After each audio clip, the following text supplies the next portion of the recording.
Kalau tadi kita sudah melihat ada Sinterklas yang bagi-bagi hadiah di rumah sakit, kali ini kami punya informasi mengenai salah satu gereja tertua di Indonesia yang masih kokoh berdiri hingga saat ini.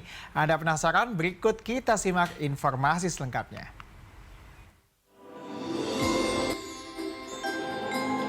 Gereja Protestan di Indonesia bagian barat Immanuel Semarang atau yang dikenal dengan Gereja Belenduk, hingga kini masih berdiri megah di antara bangunan arsitektur kolonial lainnya di kawasan Kota Lama Semarang, Jawa Tengah. Gereja dengan luas bangunan sekitar 400 meter persegi ini dijuluki sebagai Tetenger dan memiliki daya pikat tersendiri. Gereja Belenduk merupakan salah satu rumah ibadah tertua di tanah air yang telah berusia 200 tahun lebih.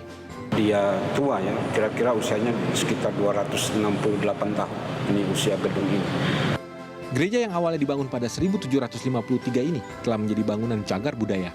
Pada zaman kolonial Belanda, bentuk bangunan gereja menyerupai rumah panggung suku Jawa. Nah, keunikan dari gedung ini ya memang terletak pada ornamen-ornamennya ya. Selain kita lihat dari struktur bangunannya sendiri, ornamen-ornamennya itu sangat-sangat menarik. Bangunan gereja lantas mengalami perubahan bentuk tahun 794 secara besar-besaran. Selanjutnya, pada tahun 894 hingga 895, gereja direnovasi kembali hingga berbentuk seperti yang masih terlihat saat ini. Gedung ini ya dia kelihatannya kokoh, tapi dari sisi usia sebenarnya gedung ini masih perlu perawatan yang sangat banyak. Dikhawatirkan itu satu saat dia bisa mengalami kerapuan dan runtuh atau itu yang menjadi kekhawatiran. Jika dilihat dari depan, bangunan gereja memiliki dua menara jam lonceng dan atap kubah. Kubah Belenduk ini mirip kubah di Eropa pada abad 17 hingga 19 Masehi. Bentuk kubah yang cembung ke bawah inilah yang membuat gereja bersejarah ini disebut oleh warga sekitar sebagai Gereja Belenduk.